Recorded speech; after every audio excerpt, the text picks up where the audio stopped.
Good evening, everybody. We'll start with our today's session of Organ of Medicine. We're discussing regarding the pharmacy part, the pathology from the organ of medicine, and the aspects which Hahnemann have changed in the sixth edition of Organ of Medicine, those we have discussed in detail. After explaining those, he has explained about the medicinal aggravation and which we have learned in last lecture. With the medicinal aggravation, there are appearances of the new symptoms after giving the medicine, and those symptoms which are not prevalent during the illness appears after giving the medicine, and patient starts deteriorating. And if it is increasing, Hahnemann says there are two ways. If it is of a severe character, it is necessary to antidote your medicine immediately. And if it is not so severe character, then you take it into consideration, those symptoms along with the original totality, and find it out exactly new symptom for the case in front of you. And that remedy will take over about this is about that patient. So those things which we have discussed, that homeopathic management of medicinal aggravation, and what is exactly meant by medicinal aggravation, that we have discussed in earlier lecture. Today we'll go a little bit ahead. We'll learn, I think, two more aphorisms. Aphorism number 251, where he has mentioned one aspect, that sometimes it happens that we prescribe remedy on the basis of patient state, and sometimes there is no improvement. At that time, what to do and how to approach that aspect he is explaining over there in the aphorism number 251.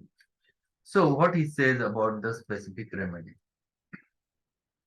There are some medicines, example Ignatia, also Bryonia and Rustox, and sometimes Belladonna, whose power of altering man's health consists chiefly in altering actions, a kind of primary action symptoms that are in part opposite to each other. Should the practitioner find on prescribing one of these, selected on strict homeopathic principles, that no improvement follows, he will, in most cases, soon effect his object by giving an acute disease, even within few hours, a fresh and equally small dose of the same medicine. So what he mentions over there are certain medicines which have alternating actions. We know there is a Ignatia, there is a Bryonia, there is a opium, which in their primary action have two alternating states. And they are chiefly, specifically acts not so deeply. Rustox is an acute in action. Aconite is acute in action. Ignatia is acute in action. Belladonna is an acute in action. So, a kind of primary action symptoms that are in part opposed to each other. Sometimes you get alternate diarrhea and constipation. Sometimes you get, for example, the cheerfulness alternating with sadness, acute state, changeable mind, acute state. In such cases, if you would have prescribed remedy, what he says, should the practitioner find on prescribing one of these, if you have find it out the state of the patient and you have selected the remedy and you have given the remedy on strict homeopathic principle, if there is no improvement follows, there is no more improvement, he will, in most cases, soon effect his object by giving acute diseases, even within few hours, a fresh and equally small dose of the same medicine.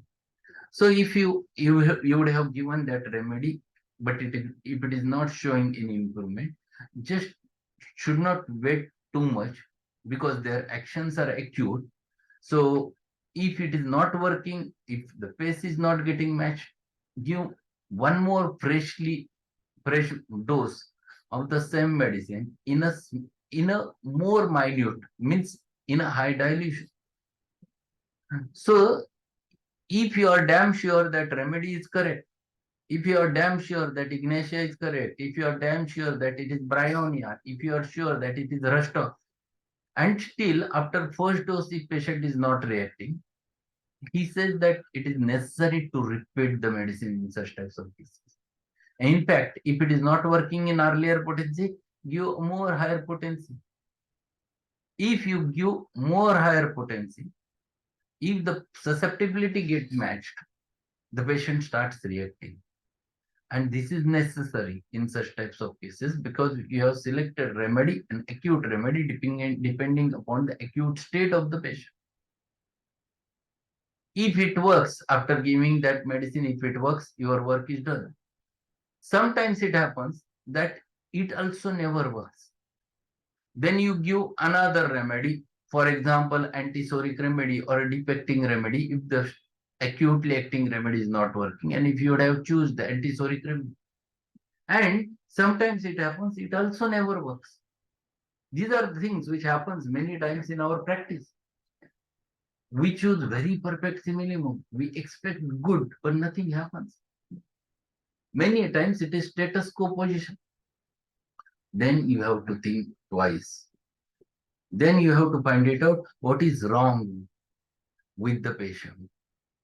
You have to look whether is there any problem with the diet. You have to find it out, is there any problem with the regimen. You have to find whether patient is having any addictions because of which he is not improving. All those things are very important to find it out. And that's why all those possibilities which he is explaining over there. He wants to explain if it is not working, go ahead. He explains each and every pros and cons. He explains, yes, if it is not working in an earlier dose, just give a higher dilution without waiting too much. Because if you have chosen such a remedy, it should act immediately. It has an acute state. దేవుడు కదా. Such a remedy are you should not wait for long that to see the action. If you have chosen remedy on the basis of acute state, then you should not wait so much for finding it out the action of the remedy.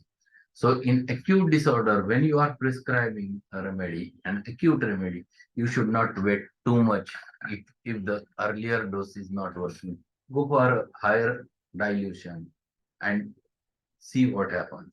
There is a footnote to this paragraph 147. What is there?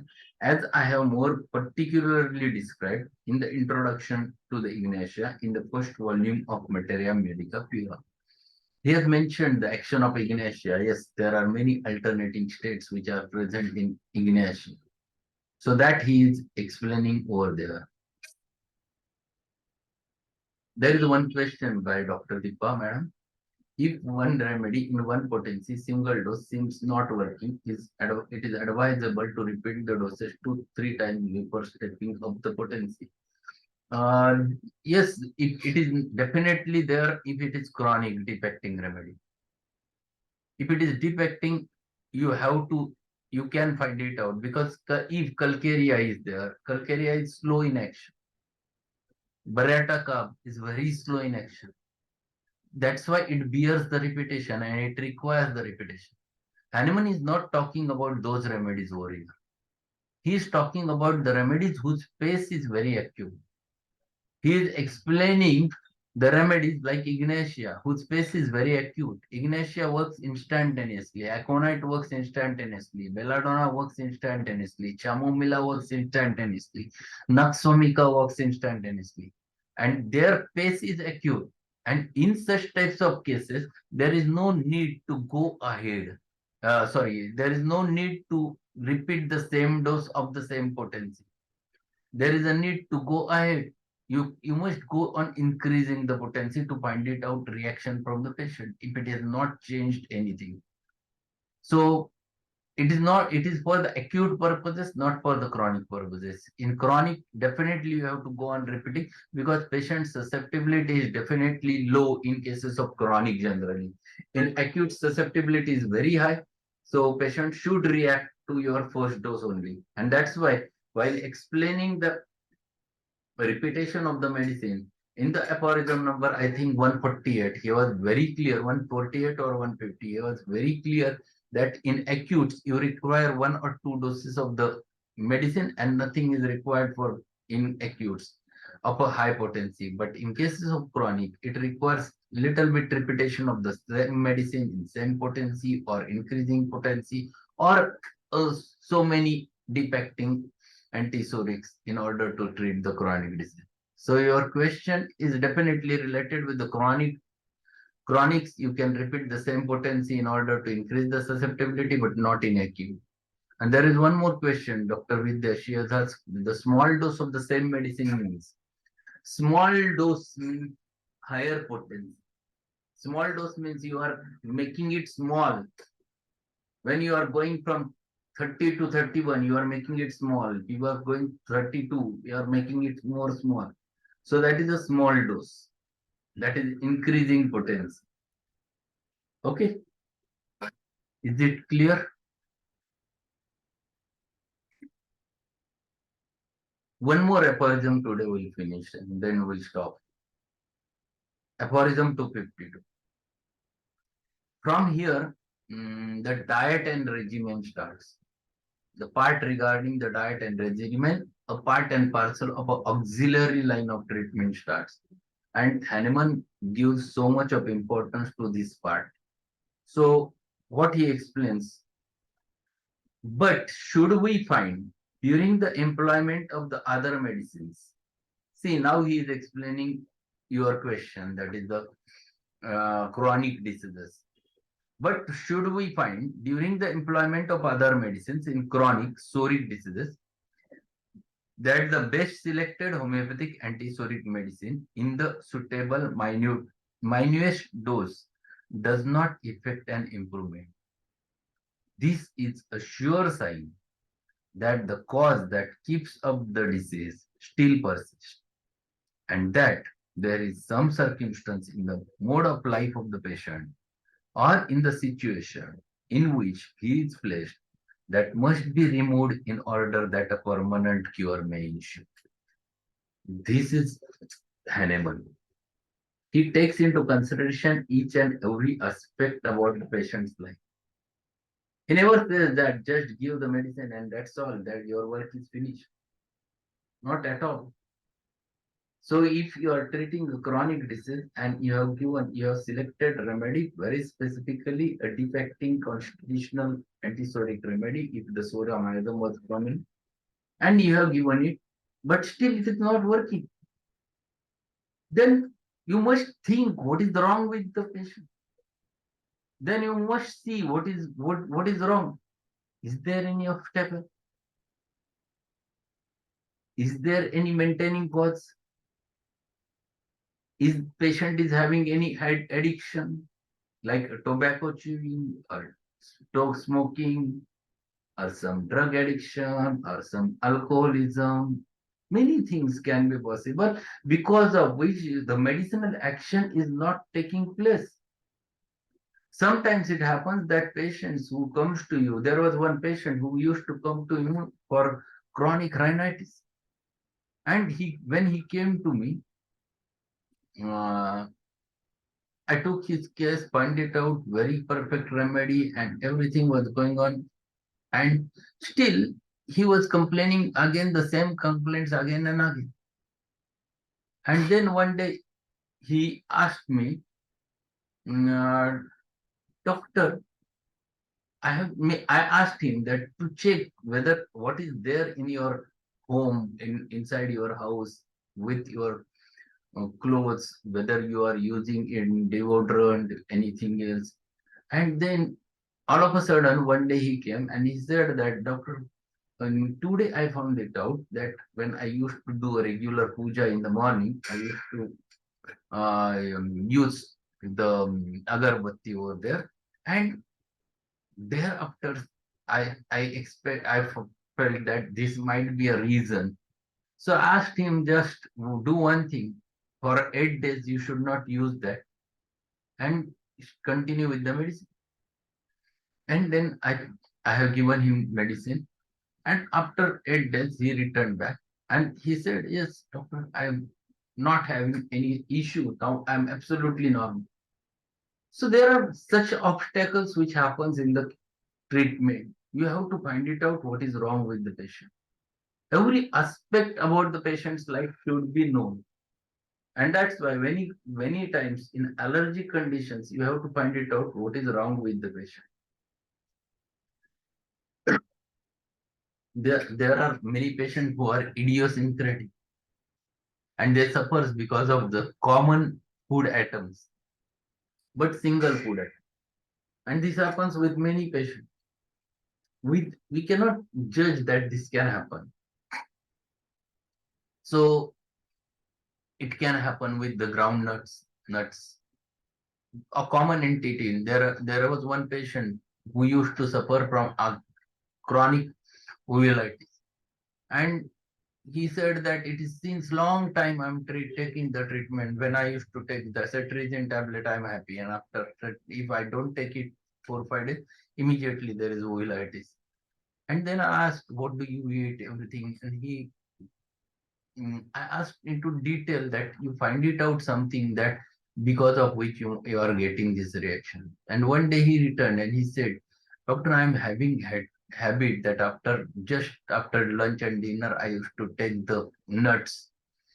Does nuts cause the such type of problem? I said, it's better to stop it for 15 days. Don't take them. And let us see what happens. Then it's immediately he started feeling better, and there is no more attack. And then I have given him a right remedy. It worked. Asked him for certain period, you avoid it, and then try for it. Such types of idiosyncrasies can develop, and we can treat with the help of proper medicine. But we have to look towards each and every aspect. We have to look towards the such a thing that habits of the patient. Many times they hide the habits. They say, yes, we have stopped everything. And if your remedy is not working, then you ask it specifically, are you taking it at least once in a day? And then they gradually give such a smile. It indicates that they are taking the things. This happens quite common. So you should be very clear with all those things when you are dealing with the patient.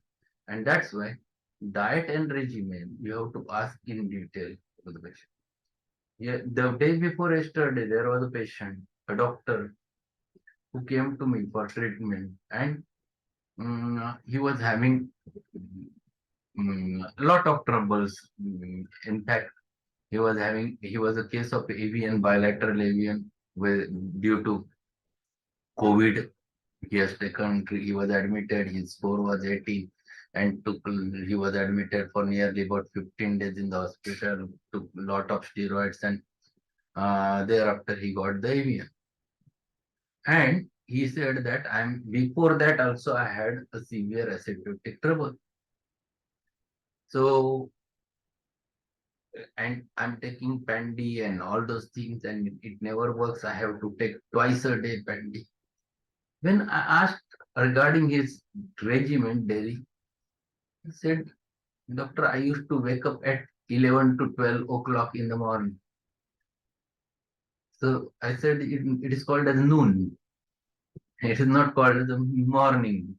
12 o'clock is noon. Then she said, I used to sleep very late. I used to sleep 3 o'clock at night, and then it is not possible to get early in the morning, get up early in the morning.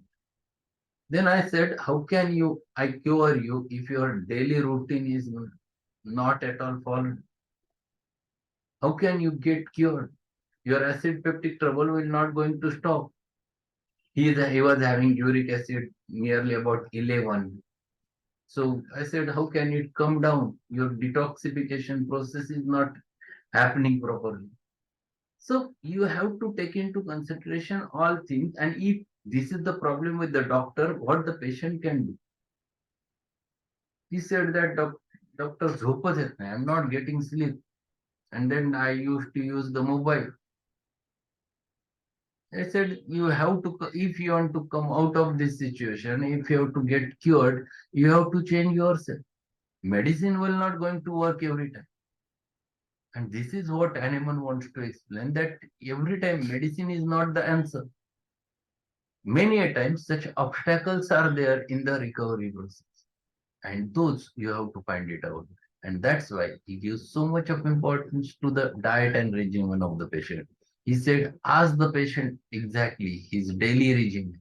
On your case paper, you write down the diet and daily regimen, and there should be a big column which give exactly where you write down at what time he wakes up, at what time he takes tea, what time he takes breakfast, whether he takes in between anything, then at one time lunch, dinner, everything. And then you can calculate. I asked him, what is your diet? At what time you take the lunch?